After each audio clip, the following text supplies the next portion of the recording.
ಇಷ್ಟೆಲ್ಲ ಶೃಂಗಾರ ಯಾಕೆ ಮಾಡಿದ್ರಿ? ಶೃಂಗಾರ ಭರಿತರಾಗಿ ವೈಭವಯುಕ್ತರಾಗಿ ನಮ್ಮ ಪ್ರವೇಶ ಎಲ್ಲಿಗೆ ಗೊತ್ತಾ?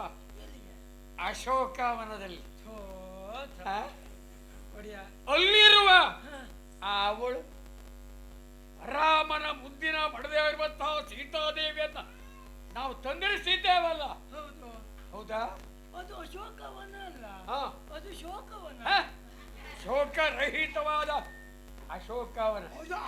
ಸೀತೆ ಬರುವವರೆಗೆ ಅದು ಅಶೋಕವನವೇ ಆಗಿತ್ತು. ಈಗ ಸೀತೆ ಬಂದ ಮೇಲೆ ಒಂದು ದಿನವೂ ನಾವು ನೀರೇ ಹಾಕಲಿಲ್ಲ ಅಂದ್ರೆ ಅವಳ ಕಣ್ಣೀರೇ ಸಾಕಾಯ್ತು. ಆಗತ್ತೆ.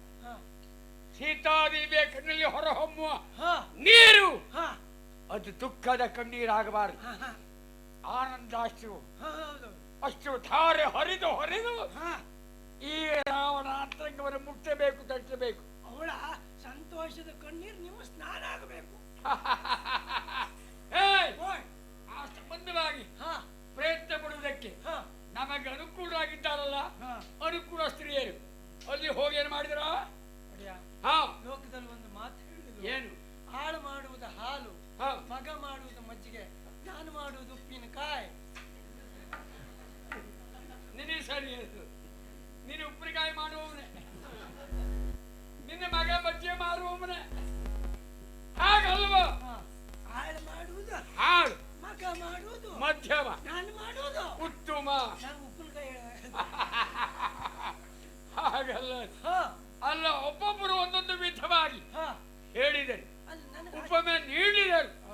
ಆ ಮಾತಿನ ಉಪಮೆಯ ರಹಸ್ಯವೇ ನಮ್ಗೆ ಅರ್ಥ ಆಗಲಿಲ್ಲವಲ್ಲ. ಅರ್ಥ ಆಗ್ಲಿಲ್ಲ ಅಲ್ಲ, ಅವ್ರಿಗೆ ಅರ್ಥ ಅವ್ರಿಗಾಗ್ಲಿಲ್ಲ. ಯಾಕೋ? ಒಬ್ಳು ಹೇಳಿದ್ದೇನು? ಏನು? ಕಾಗೆ ಬಿಳುಪಾಗಿ ಹೋದರು. ಆಗ್ತದ? ಬೀಳೆ ಕಾಗೆ ಇರುವಾಗ ಮತ್ತೆ ಬಿಳೆ ಮಾಡುದಂತದ ಅದನ್ನು ಇನ್ನು ತಗ ಹಾಳಾಗಿರ್ತಿತ್ತು. ಆಯ್ತಾ? ಇಲ್ಲಪ್ಪ, ಬಿಳೆ ಕಾಗೆ ಇದೆಯಾ ಪ್ರಪಂಚದಲ್ಲಿ? ನಾನು ತೋರಿಸಿಕೊಡ್ತೀನಲ್ಲ. ಯಾವುದು? ಬೆಳಿಗ್ಗೆ ನನ್ನೊಟ್ಟಿಗೆ ಹೊಲಕ್ಕೆ ಬಂದೆ. ಎಷ್ಟು ಬೇಕು ಹುಚ್ಚಪ್ಪ ತಕಡೆ ಅಲ್ಲ, ಅದು ಕಾಗೆನ ಅಲ್ವಾ? ಅಲ್ಲ, ನಾವಲ್ಲ ಅದಕ್ಕೆ ಹಾಗೆ ಅಂತ ತಿಳ್ಕೊಂಡದ್ದು. ಅದೆಲ್ಲ ನಾವು ಇಟ್ಟುಕೊಂಡಾಗುದಲ್ವ? ಕೊಕ್ಕರೆ. ಆಮೇಲೆ ಏನು ಹೇಳಿದ್ರು? ನಾಗರನ ಹಲ್ಲು ಅಮೃತವಾದ ಆಗ್ತದ. ನಮ್ಮಲ್ಲೇ ಉಂಟಲ್ಲ ಯಾವಾಗ ನೋಡಿ. ಇದು ನಾಗರಂದ್ರೆ ಒಳ್ಳೆ ಹಾವು. ಮೊನ್ನೆ ಪಾತ್ರೆ ತೊಳಿವಾಗ ನಮ್ಮಜ್ಜಿಗೆ ಒಳ್ಳೆ ಹಾವು ಕಚ್ಚಿದ್ರು, ನಮ್ಮಜ್ಜಿ ಸಾಯ್ಲಿಲ್ಲ. ಇಲ್ಲಿ ಪಾತ್ರೆ ತೊಳಿವಾಗ ನೀರಲ್ಲಿ ಅಲ್ಲಿರುವುದು ಯಾವುದು? ಅದೇ ಒಳ್ಳೆ ಹಾವು. ನೀನು ಹೇಳಿದ ನಾಗರ ಹಾವಲ್ಲ, ನೀನು ಹೇಳಿದ ಆ ಹಾವು ಒಳ್ಳೆ ಹಾವು. ನಾಗರ ಹಾವು ಒಳ್ಳೆ ಅಲ್ಲ, ಒಳ್ಳೆ ಹಾವು ನಾಗರ. ಹಾಗೆ ಅದು ಬೇಡ ಬಿಡಿ. ಆಮೇಲೆ ಅಂತ ಪರ್ವತವ ನೋಡೋನು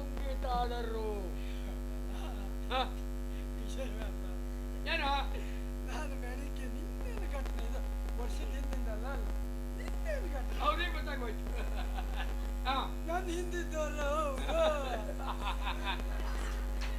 ಬೆಳಿಗ್ಗೆ ನಾನು ಸಮುದ್ರದ ದಡದಲ್ಲಿ ಹೀಗೆ ಸಂಚಾರ ಮಾಡ್ತಿದ್ದೆ. ಹೌದು. ಹೋಗುವಾಗ ನೋಡ್ತೇನೆ ಅದು ಏನು ಪರ್ವತ, ಅದ್ರ ಮೇಲೆ ಎಷ್ಟು ನೋಣ. ಬರುವಾಗ ನೋಡ್ತೇನೆ ಒಂದು ಕೇಸಿಗೆ ಗಟ್ಟವನೇ ಏನ್ ಹೇಳುತ್ತಾ ಇದ್ದೀಯ? ನಮ್ಮ ತಡೆಯೋದಕ್ಕೆ ಆಡೋ ಮಾತೇ ಅಲ್ಲ. ಅಲ್ಲ ಬಿಡಿ. ಆಮೇಲೆ ಇರುವೆಯು ಶರದಿಯ ಅದು ಆಗ್ತದ ಜೀವನದಲ್ಲಿ? ಸುಮ್ಮನೆ ಸುಳ್ಳು ಸುಳ್ಳು ಹೇಳಿದವ್ರಿಗೆ ಅನುಭವ ಎಲ್ಲಾದ್ರೂ ಸಿಕ್ಕಿದೆ ನಿನಗೆ? ನೀವು ಆ ಕೆಲಸಕ್ಕೆಲ್ಲ ಒಳ್ಳೆ ಕಲ್ತವ್ರು ಇಟ್ಕೊಳ್ಳೋದಲ್ವಾ?